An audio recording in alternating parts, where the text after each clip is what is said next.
care your organization. Nah, kali ini bareng aku, Ibu Masita Marsali. Di sini aku bakal ngajakin teman-teman semua bakal membahas hal-hal yang pastinya seru banget gitu ya.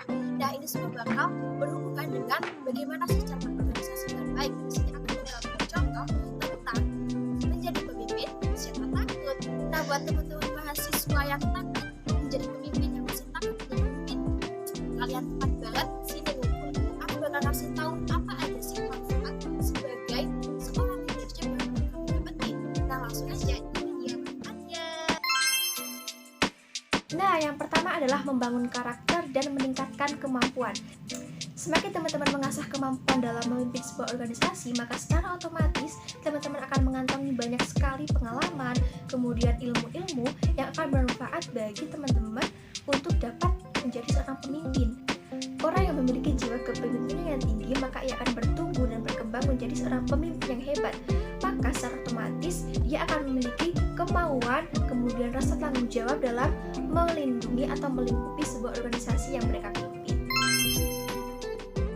Nah, yang kedua adalah memompa kepercayaan diri. Nah, karena orang yang memiliki kepercayaan diri yang tinggi, maka ia akan berani dalam memimpin sebuah organisasi. Karena ketika dia ragu terhadap dirinya sendiri, maka bagaimana dia akan memimpin organisasi tersebut? Bagaimana anggota-anggotanya akan percaya terhadap pemimpin yang mereka pilih gitu? Kalau saja dari diri seorang pemimpin itu tidak ada jiwa kepercayaan diri yang tinggi.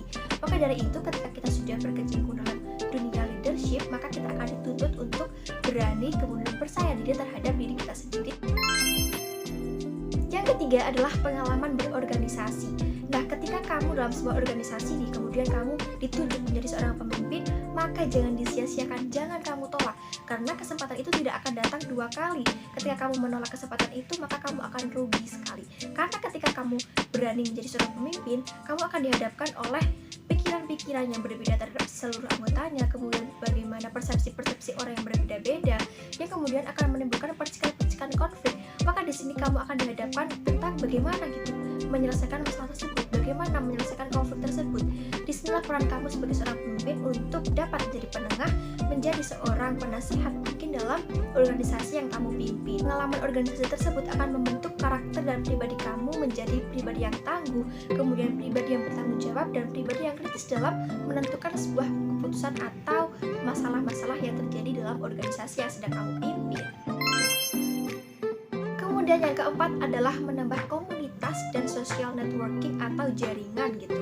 Nah, ketika kita ada dalam sebuah organisasi, kemudian kita memimpin sebuah organisasi, maka kita akan dipertemukan oleh banyak orang-orang baru.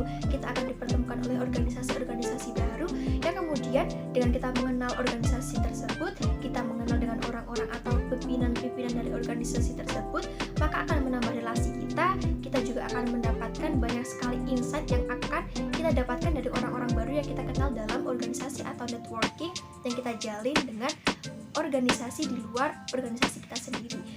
Nah, itu dia teman-teman manfaat yang dapat kita ambil ketika kita berani menjadi seorang pemimpin atau seorang leader. Gimana? Kalian masih tidak percaya diri untuk jadi pemimpin?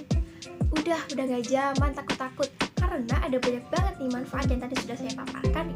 Mulai menjadi diri sendiri, kemudian percaya terhadap diri sendiri, maka itu akan membuka jalan kamu menjadi seorang pemimpin yang baik, menjadi pemimpin yang bertanggung jawab, menjadi seorang pemimpin yang dapat dipercaya oleh seluruh anggotanya. So, itu dia teman-teman yang dapat aku sampaikan. Aku harap apa yang aku sampaikan tadi itu bermanfaat untuk teman-teman semua, supaya teman-teman tidak takut lagi untuk menjadi pemimpin. Maka kalian harus tahu apa aja manfaat yang dapat kita ambil ketika kita berani menjadi pemimpin. Oke, mungkin itu aja yang dapat saya sampaikan. I think that's all for me. See you next time, dan wassalamualaikum warahmatullahi wabarakatuh.